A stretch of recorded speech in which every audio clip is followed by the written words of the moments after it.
welcome everybody to today's presentation. We are going to be talking about hoarding and conquering the clutter with Elaine Birchall. Overcoming hoarding, which is a mental disorder recognized by the American Psychiatric Association, requires more than pop psychology and a 30-gallon garbage bag. In the new book, Conquer the Clutter, social worker Elaine Birchall, founder of the Canadian National Hoarding Coalition, and co-author Suzanne Cronkwright, provides practical strategies for regaining control. You can find more information from Elaine at www.hoarding.ca to learn more and to buy her book. You can also find her book, Conquer the Clutter, on Amazon. So welcome to you today, Elaine. Thank you. Thank you for the invitation. So let's talk a little bit. I don't know much of anything at all, I should be ashamed to say, about hoarding. So tell me a little bit about how common is hoarding disorder? Very, very conservatively, it's we can prove 5 to 6%, but wow. I can't go anywhere and mention the word hoarding where I'm not getting a self-referral, I'm concerned about a loved one, or my neighbor, or I think a friend of mine is. So I know that we haven't proven the real depth of this, the real prevalence rate. Right. And I know one of the things that we are going to talk about a little bit later is what prompts people to become hoarders, because that is a really big number that you're talking about. It is. So what is the difference? You know, my husband, bless his heart, still has boxes of notebooks and textbooks and stuff from high school. And, you know, we're way past that. Our children are actually out of high school now. But, you know, he's probably not a hoarder. He's probably just a clutterer. So what is the difference between hoarding and cluttering? So basically, it's a question of proportion and where the need comes from. Okay. With cluttering, many people live with clutter and they undo it and they do pretty well for a while, and then they kind of lose ground and things build up a little and then they get on top of it. So cluttering is basically when you do have what most people would describe as a few more things than you actually need and they're in the way. But you have a far easier time on a regular basis to maintain it, all right? And you don't invest you don't make an emotional investment in your things, in the number of things that an individual living with hoarding disorder does. Okay. So let me ask you a little bit. One of the organizations I volunteer with is called ARC, and it is an organization that unfortunately is called out on a regular basis to intervene in animal hoarding situations. So is animal hoarding different than object hoarding? Very different. Very different. So maybe a little later on we'll go through the different types, but just thank you so much for raising animal hoarding. No one does. Thank you, thank you, thank you, because the person themselves is usually inadvertently causing severe distress, not just to themselves, but to animals who are basically through misguided attachment, misguided needs, holding those animals hostage. And I know that's a strong word, but they are. And it's confounding because of the love and the devotion and the well-meaningness that the people have.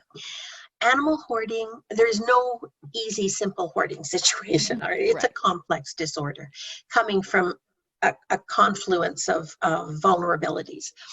But animal hoarding is easily the most complicated. There are 5 psychiatric subtypes, subsystems that explain, to the best we can, animal hoarding. So it is complex. Right. Okay. And I know we'll get back to that in a second, but you've alluded a little bit to the difference between hoarding and cluttering. Is it's partly emotional attachment to the things, why it happens, to the degree that it's happening. Are there any clear signs that people can look at and go, I think I may have, or my loved one may have crossed the line and they may be a hoarder? Absolutely. I'm going to refer you to tools and tips, because the tools for self-identifying are, I've developed many, and they're on my website, hoarding.ca. So if someone is concerned about whether they are, or they want to kind of take a first scan at someone, the situation someone they love is living with, and they know them well enough to do that, go to hoarding.ca and look at the quiz. It's under the resource tab, and the quiz's name is, Are You a Hoarder in the Making? Now, I developed that tool for people who don't feel ready to maybe self-declare, or they would feel exposed. And it actually is a text version of the criteria in the DSM-5, the Diagnostic Manual of Mental Health Disorders. And so it is a valid tool. You're going to come out of that not with just any old answer. You're going to come out with a rating of your risk, and then recommendations, given the risk level that you rate, what your next step would best be. Okay. So you alluded earlier to the fact that there are multiple types of hoarding. Can you differentiate the 5 types of hoarding for us? Absolutely. When you look at hoarding, it's a continuum of relationship, basically. All right, and vulnerabilities. So you're going to hear, if you read literature, you're going to hear it described by other names, but I started to develop a standard for the language to describe hoarding that relates to some other verifiable scientific standard. So when you're talking about standard hoarding, and the reason I call it standard hoarding is because it meets the standard. There are 3 criteria maybe we could talk about next. And under standard hoarding, there are basically 3 subtypes. The first is indiscriminate hoarding. Indiscriminate hoarding is where someone is highly cued, highly triggered by all manner of things, and really everything you can think of can and is hoarded. Beauty is in the eye of the beholder. With indiscriminate hoarding, generally, it's the more I have, the closer it is around me, the better I feel. Discriminate hoarding is different. It is being triggered and cued, immediate attachment to certain categories of things that have high attraction value and high reward value for acquiring.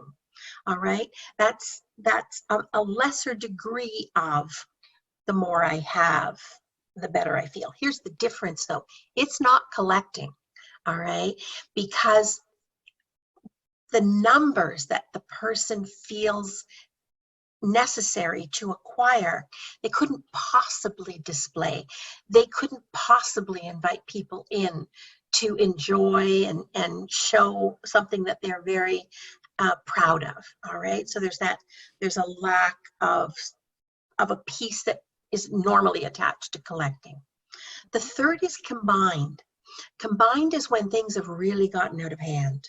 And generally when you start to deconstruct those piles, you find that it most likely is a discriminate hoarder who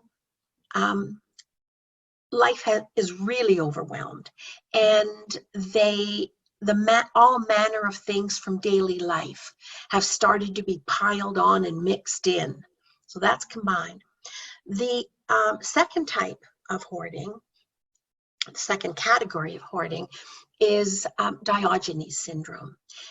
Diogenes syndrome is a syndrome in itself, but it's highly related with hoarding. And we generally find it among our senior population only because seniors are more likely to be attached or put in contact with social support systems, programs, and that kind of thing. And so it comes to light. And It's hallmarked by abject self-neglect and squalor. You can't imagine the conditions these elderly people are in, and they are quite often highly at risk from health and safety, and really non-compliant with any of their medications that help to support them.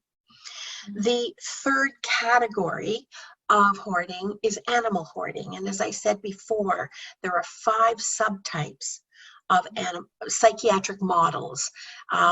Jeannie Lewis did some work on this, some research on this. So there is a podcast that she put out if people want to know more in depth about that. And also it's covered in the book as well, Conquer the Clutter. Okay. Yeah, and when you were talking about Diogenes syndrome, did I say that right? Yeah. And animal hoarding, several of the cases that ARC has gone to lately have involved elderly people, retired, in all of these cases so far, they've been women who wanted to help the strays in their community, and it got out of control. And there were literally hundreds of animals, some in squalor. I will not get into the details because it's heartbreaking, but the people really, it was coming from a place of love, but it got out of control and they didn't know how to get out of it. And we had to go in with masks on because just even the air quality in the house was so the ammonia horrible. Levels. The ammonia. So there is a lot of overlap, I would think, between the different categories of hoarding. There often can be. I've had situations, not many, but I've had one situation, 127 animals in a double wide trailer, none of which, including dogs, none of which were allowed out. Oh gosh. Yeah, and I've been called in by the Ontario SPCA to work remotely with people where a person had a house fire with 301 animals in it. Oh, wow. Yeah. Yeah. And we'll get down to the grief and loss in a few minutes, but you had alluded to the fact you wanted to talk a little bit about 3 criteria for being diagnosing hoarding. If people are wondering whether something is a hoarding situation, go back to the criteria. This is not a subjective decision. This is an objective, measurable decision. First and foremost, there must be what most people would describe as an excessive accumulation. And I like to say a failure to resolve it. Sometimes in other definitions, you'll hear discard. I don't use the word discard because passing things on can also be an objective. So failure to resolve proportionately. Now that is not, the trite little saying, one thing in, one thing out. If you can do that, you are nowhere at this point in your life on the continuum of hoarding. But the person fundamentally just has lost or didn't develop enough that check and balance system where they become aware that it's beyond their ability to manage, and generally they're in a state of being overwhelmed. So excessive accumulation, failure to resolve proportionately. Second criteria, some or all of the living spaces can't be used for their intended purpose. That's important because when you start to make adaptations to your living conditions, to living in your environment, you can't maintain an adequate level of safety, health-wise and mobility-wise and fire-wise, all right? The third criteria is either somebody is distressed actively, or if they aren't distressed actively, if they knew the true conditions of the environment, they would have a legitimate reason, cause to be concerned. That can be your neighbors who don't know what they're living beside, on top, underneath. And they are at the same risk or more because they don't take precautionary measures. So they don't know to be ready for increased risk. Could be your mortgage company, your home insurance.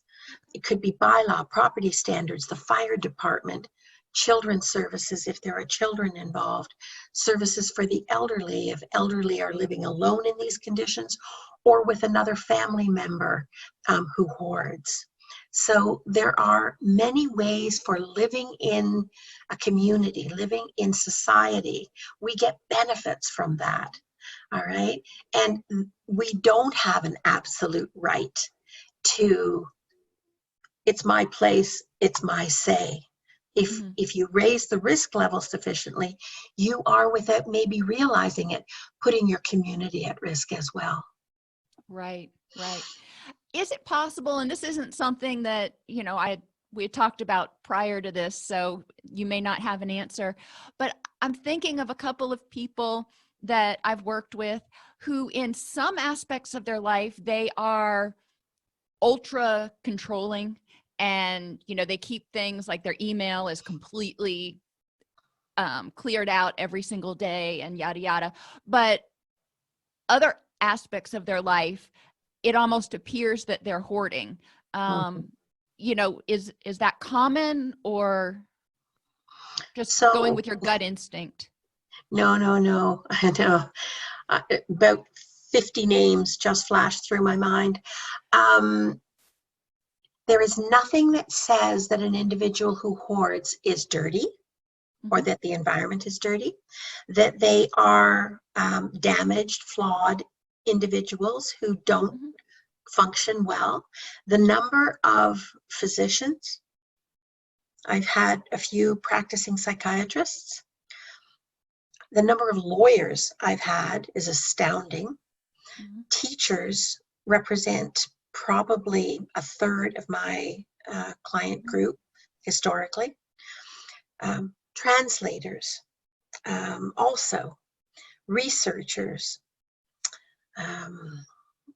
There's nothing that says that the individual cannot be an extremely high functioning individual. I've even had a judge, all right, extremely high functioning individuals in their professional life. But when they come home, one of the stories in the book, for instance, is about an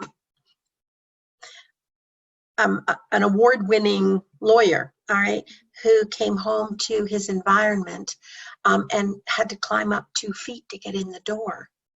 A practicing psychiatrist who had a double plus garage, 70 to 80% three-dimensionally full of unopened shopping channel boxes. They also went bankrupt. Because hoarding is not an inexpensive habit. True. So why do people hoard? You just listed a bunch of people who, you know, the general population would think these people are not stressed about money. You know, what would cause somebody to hoard? So there are 3 paths to being at higher risk. We don't actually know what causes it. We just haven't found that magic answer yet, all right? But we do know that it can be a confluence of vulnerabilities, stressors, and circumstances that fuel.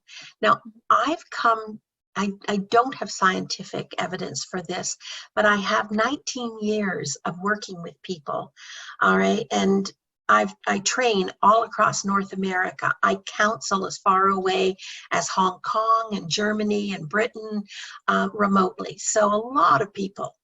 I have come to think of hoarding almost as an opportunistic disorder, where you probably need to have some level of predisposition, and that is played out in some of the research that has been done. For instance, the 3 paths. There are genetics is one. We do know that there are 3 chromosomes with markers in common in some types of hoarding. We don't know enough about that, but that is an interesting correlate. The other thing too, though, is there is a 4th chromosome. Johns Hopkins University Press did a collaborative study of familial pattern of OCD and hoarding, and they found a correlate with a marker on chromosome 14.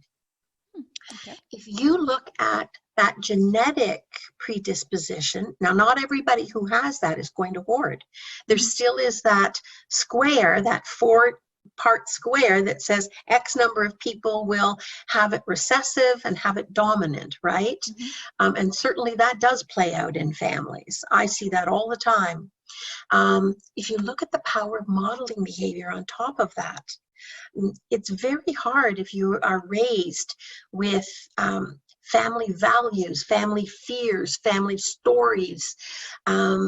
Modeling behavior is very powerful with people. It's hard to hit a target if you don't know what the target looks like.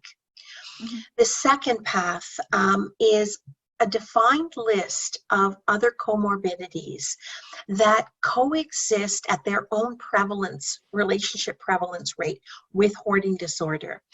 They usually pre-existed, even if the person didn't realize it. And the reason I say that is I thought I was imagining things. A few years ago, I had a number of people who either had clear vulnerability, clear behaviors for adult ADD and ADHD, all right? And they also hoarded. I had other people who hoarded, and as I got to know them better, I thought, there's that ADD and ADHD again. Like, maybe you don't tick enough boxes to qualify for the disorder, but you're certainly living with many of the challenges. So I went down and I took a summer course that Harvard offers, and it was paired up with Beth Israel. And John Rady was the presenter. He certainly knows more than enough about adult ADD and ADHD. And I learned that there's a 20% correlation between ADD and ADHD and hoarding. So some of the other more common comorbidities are, of course, OCD, obsessive compulsive disorder, obsessive compulsive personality disorder, ADD and ADHD, depression and anxiety. If you think of the number of people in North America, well, in the world, who half the Western world is depressed and anxious, right? You've got addictions. Now, the thing about addictions is that it is one of the comorbidities that preempts any successful, consistent, sustainable success working on the hoarding until it has been better dealt with and managed. It just seems to take over. You've got schizophrenia, you've got autism. I don't see a lot of autism in my practice, but I have seen quite a few individuals with Asperger's, which was attached on that continuum of there's social anxiety, social isolation alone is also comorbid. And there are other dementia, Alzheimer's, you know, obviously the more cognitive deterioration we have, the more things break down as far as strategic thinking and strategic behaviors. Well, and I would think as cognition starts to break down, there's also an increasing level of fear in people because they recognize it's usually not lost on them that they are starting to lose some of their function and they're starting to forget more frequently. So it would make sense that they might want to have more familiar objects around to that could be feel safer. And the third one is one that is particularly alarming because I really don't believe very many people are exempt or safe from it. And that is when you just aren't the most organized individual, or you really have to fight to stay on top, which in this day and age is no small measure, right, to do that. Because think of the amount of unsolicited paper alone that comes into our environment every week, unsolicited. So whatever we add to it with newspapers and flyers and magazines and recipes and research or whatever your ilk is, all right? So you fight to stay organized. You fight not to become overwhelmed by it. And then something happens, and something happens to all of us. That's just part of the human condition. It's either a major event that just knocks you destabilized, or it's a series of smaller events, maybe less serious, but they're in a compressed period of time, and you don't have time to restabilize in between. And I think there's a reason. Maybe that saying bad things come in threes, was the foundation for that. Because as I apply that rule to people's lives that I'm working with, it's amazing how that third punch that life presents, all right, is the one that brings people to their knees. And when you get into a state of overwhelmed, the whole executive function part of your brain is like walking through mud up to your knees. You can't go from A to B to C to D, all right? It's not working for you. And so you need really good self-care, really good physical care, mental health care, in order to reclaim your ability to function well enough to sort things out. Right, right. And there are so many people, I'm going to jump ahead a little bit.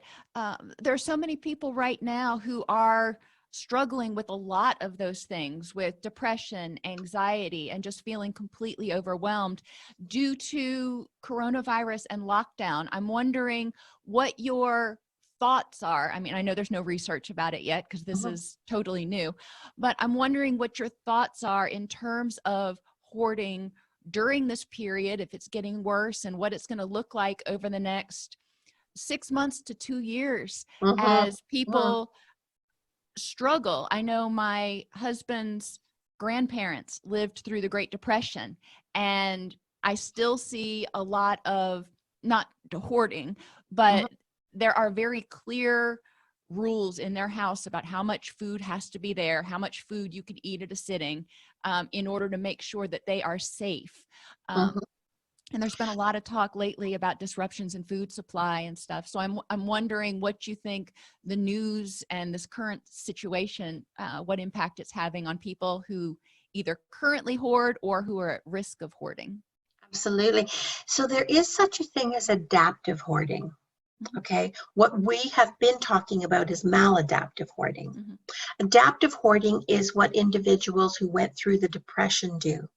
All right, they certainly have a respect for thou shalt not waste, but they don't carry it to the extent that maladaptive hoarding does, because things are used. The availability is respected. They use things up. There's no beyond the expiry date, all right? It's used.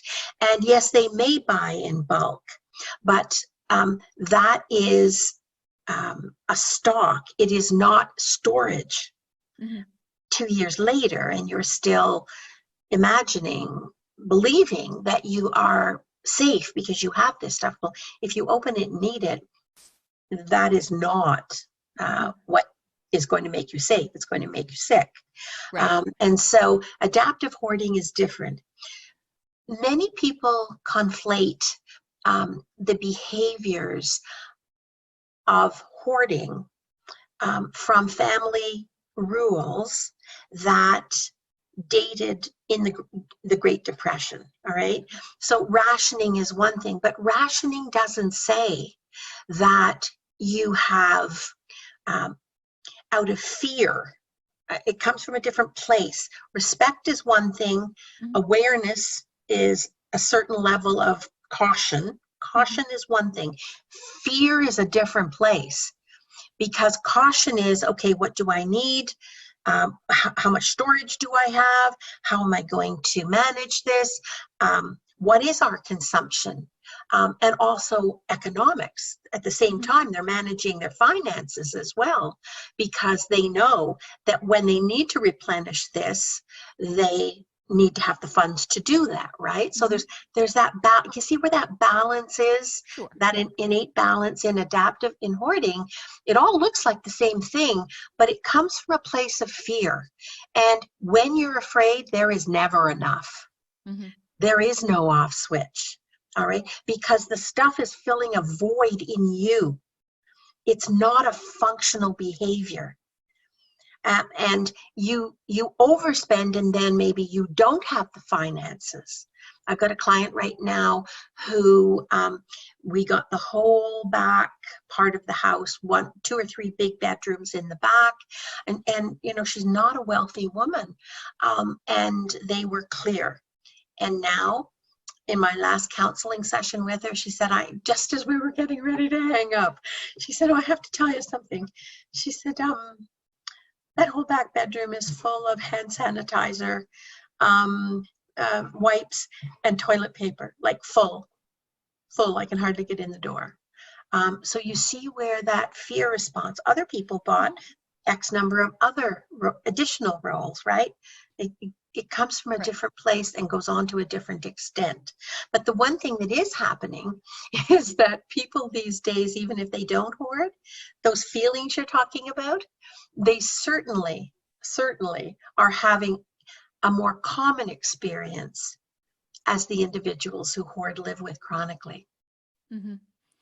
And I've been seeing that in some of my clients. They're not to the level of, you know, maybe hoarding yet, but there is a lot of fear and anxiety, and, you know, they do have, you know, 500 personal masks at home, and they more than they could probably use during this pandemic, but they wanted to make sure they had more than enough because they were expecting not to be able to get it. So there is a lot of fear right now.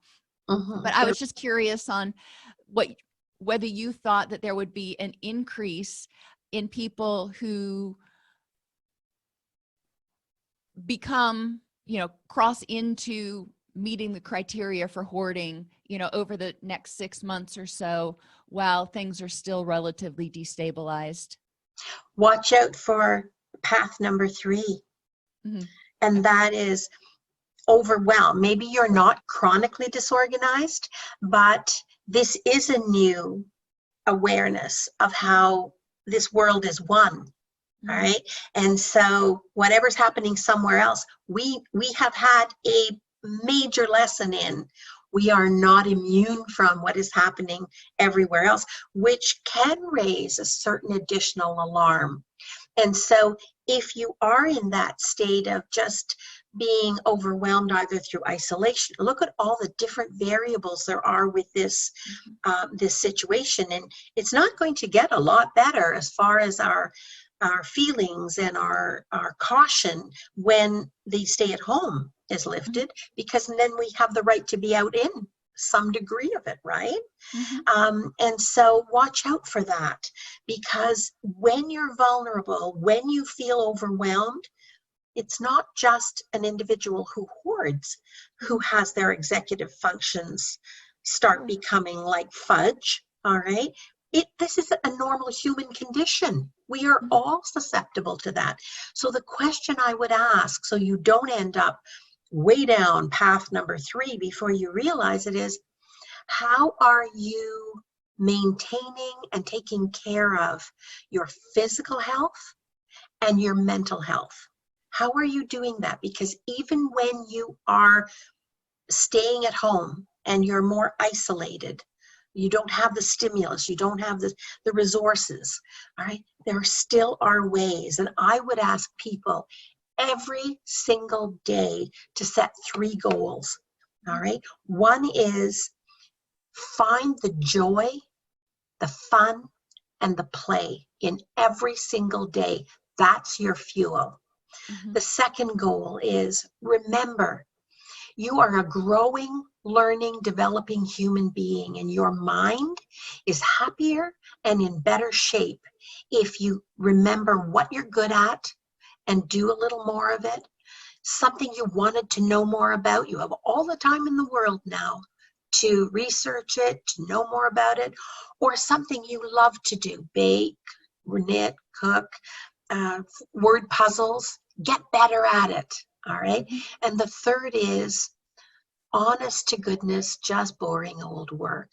Set aside maybe 15 minutes, half an hour every day to maintain your environment, because when that starts to get out of shape, it's insidious. How that is like boulders on your shoulder. You don't even really become aware of it, usually until it's way past your normal level. We have something in our house that I've always sort of pseudo-lovingly called flat surface itis. And, you know, itis means inflammation. And whenever flat surfaces in my house are cluttered, it drives me absolutely bonkers. So as my kids grew up, if I came into a room, I'd say, flat surface itis, gotta go. Because that's, for me, that is the beginning of starting to feel out of control. I've also talked to a lot of people lately, and it's not really, and it kind of plays on what you were saying, but maybe they are taking care of their house, maybe they're not, you know, their environment, but a lot of people are not bathing. It's just like they get up in the morning, they don't get out of their jammies, they laze around the house all day long, or maybe they even work from home all day long. But I've talked to countless people who have said, I can't remember whether it's been 2 or 3 days since I last took a bath. And in our culture, that is, to me, an indication that people are really struggling. Their circadian rhythms are probably getting a little bit out of whack. So that also may, and I'm asking, I'm not stating, that may be an indication that somebody is starting to get to that point of overwhelmedness. I love that. It's that flat surface itis, that is the first, that is like a wonderful alarm bell that goes off, because that is where it starts, first for flat surfaces. One of the things, I'm doing a podcast every Wednesday morning. It's free on Zoom. That people have to email me to get access to it, though, because of the, unfortunately, the Zoom bombing. And so it's Elaine.Birchall at hoarding.ca. It's Wednesday mornings, 11 o'clock until noon. And it's free. It's an Ask Me Anything. Send me your questions ahead of time and I will answer them. But I also do an education piece on it.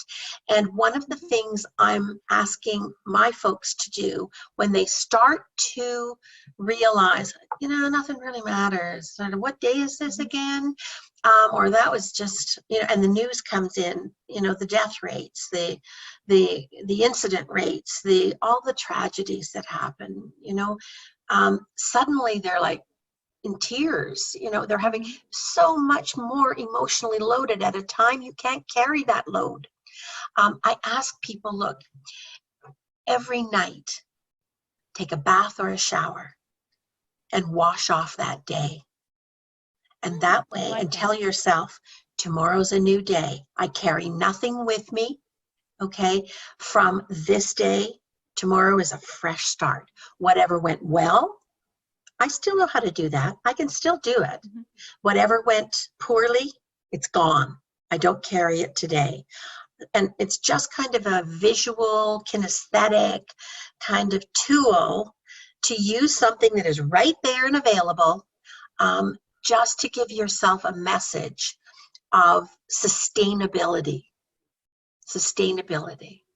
I love that imagery. And even going further with that, more than, in addition to being kinesthetic, you've also got, when we take a bath, most people, or a lot of people, use something, whether, you know, it's soap or perfume or powder or whatever it is afterwards, that smells good, that's soothing, that's calming. So it also can be a lift to people's senses to get them back into a pleasure chemical inducing sort of mental space. So we've talked about anxiety being a trigger or one of the factors that may contribute to the development of hoarding. And I would imagine for some people, grief and loss may also contribute to the development, but also in recovery from hoarding disorder, or however you want to phrase it.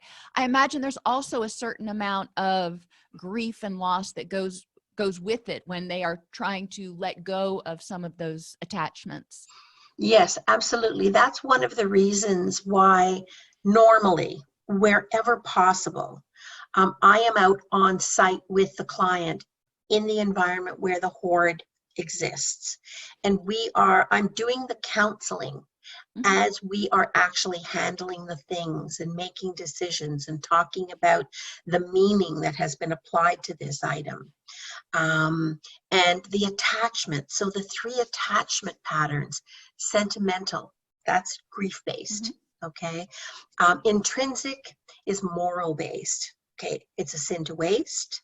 This thing has immense transferable use. Okay, like everything has transferable use. Yes, that's true, but maybe not in these numbers. And aesthetic, all right, that's where that part of the brain, the amygdala, just triggers like crack cocaine. You know, you didn't even know the thing existed, and 2 seconds later, it's like, I can't live without this. And it's not, I don't mean to make fun of anyone. It's just that's the way your brain, those are the chemicals that are happening in your body. That's what your brain is receiving, that kind of fuel. And then based on that experience, you assign an exponentially important meaning to that thing. Okay, but if you just wait half an hour, those hormones are going to be somewhere else. All right, so take a deep breath and don't decide things so quickly based just on feelings, because feelings aren't facts. Feelings are a hormonal response to a trigger or a vulnerability that you have to something. And so just put that other side, you know, the left brain, right brain balance, decision. You don't have to decide right now. And can I go through some of the tips and tools that I want people to really know about that are free, available? All right. Please share. So let's do tools first, okay? Quiz Are You a Hoarder in the Making on www.hoarding.ca. Obviously, my book, I wrote this book with Sue, who is a fabulous project manager, fabulous technical writer. The book, she saved the world from 262 pages of dangling participles and run-on sentences. And so the book has 27 tools, and there also is on Johns Hopkins University Press website another 47 that we couldn't include in the book because it would make the book too big. And Conquer the Clutter was written for people who aren't sure they hoard, kind of know they do hoard but don't want to talk about it, but they would like to on their own start working on it. There are no resources in their area, hoarding informed resources. And even if they were, they can't afford them. Right. Loved ones of individuals who hoard, and professionals like yourself who it's not their job to become a hoarding expert, but then they discover in their client base that somebody is hoarding and they want to start off with a really good practical research-based best practice advice. And so that's what the book was written for. And there, Johns Hopkins has asked Sue and I to write a therapist guide as well. There's been such great response to the book. A free podcast every Wednesday morning from 11 until noon Eastern Standard Time. Go to Elaine, ELAINE, .BIRCHALL at hoarding.ca. Let me know you're interested, and I will send you the invitation with the meeting ID, which probably will change every week, and the password that will change every week. Do's and don'ts for coaches. That's in hoarding.ca. If you love somebody or you want to kind of try to help them, you want to know what the do's and don'ts are before you start, because you can ruin your relationship, all right, and derail your well-meaningless by the wrong start and the wrong advice. The conscious acquiring process, how to put that trigger, that vulnerability you have to, oh, what a great idea. You know, I'm bored. I think I'll go to the dollar store. This conscious acquiring process, it's too complicated to talk about right now, but it's in Conquer the Clutter, Strategies to Identify, Manage, and Overcome Hoarding. There's a declutter checklist as well. If you really want to, after you've taken that, Are You a Hoarder in the Making quiz, maybe you want to get this housing checklist, clutter checklist, and just go through your home and see where the risk exists in your home. Tips. Permanent place strategy. You pick something up and you think, oh, I should put this away. Where do you do that? Close your eyes, hold on to the thing and ask it. Okay. If I was looking for you, where would the first place be I'd look for you? And that is always its permanent place, because that is always where you're going to look for it first. That's organic, that's natural to you. If you can't put it away there because you can't get there because of the clutter, or there's too much, there's something else in its place, that's okay. So long as you are not creating a safety hazard or a health hazard, put it as close to that space as possible. And as you work your way around, whatever time that takes, you'll solve that problem then. All right. The sorting process, the 1 to 10 relationship. Think of all of your objects, all of your possessions on a continuum from 1 to 10 in 3 chunks. 1, 2, 3 is I can't imagine life without it. It's that important to me. 4, 5, 6 is, gee, if I had enough space, I'd really like to, but I understand some of this may have to go. I don't want to. 7, 8, 9, 10 is, what is that silly thing still doing here? All right, I thought it was gone. Remember too that things should be kept where they are intended to be used. And so that's just a natural flow of things. And to increase the probability that you'll maintain putting it away, it's not just a one-off act. Try to make that place no more than 3, 4 steps at the most from where you use it. There's something magic about that 4th step that promotes a belief in most people that it's okay to put it down just for now. There is no just for now. If you've got clutter, just tell yourself there is no just for now. Okay, just do it now. It never gets easier. And the 4-box system of sorting things out. Find a spot if you can, get 4 boxes.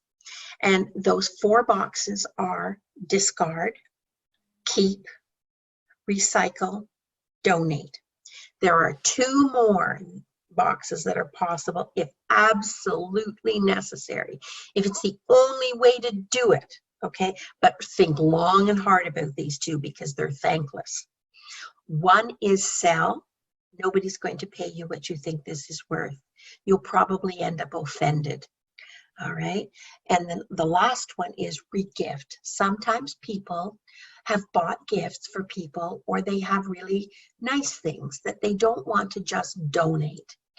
And so of those people you would normally give a gift to, make a list, put their name on it, pick 1 small area where you can store those things with these things and the person's name on it. And the next time you give that person a gift, that's where you shop from first.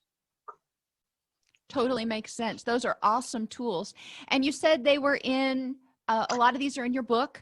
Yeah. And I will also be putting in the show notes for this, the link to your website and how to reach out to you in order to participate in your podcast at elaine.birchall@hoarding.ca. So that provides a ton of tools. The other final question I wanted to ask for counselors who are listening to this podcast, if they are working with somebody who has hoarding issues, are you available for consultation, or do you only work directly with clients? I absolutely am available for consultation. And because my goal is to build capacity, those consultations are free for peers. And they can reach me. My office phone number is 613-492-0700. Okay. And I will, is that on your website? Your office phone number? The office phone number is on the website. Okay. Yeah. So it's okay if I put that in the show notes too? Absolutely, yeah. And so if they dropped me an email though, and they are a therapist or they are a professional working with individuals, if they send me an email to my email address, I'll give them my cell number. Okay. Perfect. Okay, which is because that's with me everywhere. Right. It's my Okay. third arm. I know how that is. Well, thank you so much for being with me today, Elaine. And I really appreciate everything that you're doing, bringing to light the issues that people with hoarding disorder face. And as I said earlier, it's one of those issues that is kind of near and dear to my heart in terms of animal hoarding, because I work with that on a seemingly daily basis. So I appreciate everything you do, and I look forward to maybe talking with you when you get that therapist guide out. That's great. Thank you so much for the invitation. Thank you. Between writing notes, filing insurance claims, and scheduling with clients, it can be hard to stay organized. That's why I recommend Therapy Notes. Their easy-to-use platform lets you manage your practice securely and efficiently. Visit therapynotes.com to get 2 free months of Therapy Notes by just using the promo code CEU when you sign up for a free trial at therapynotes.com.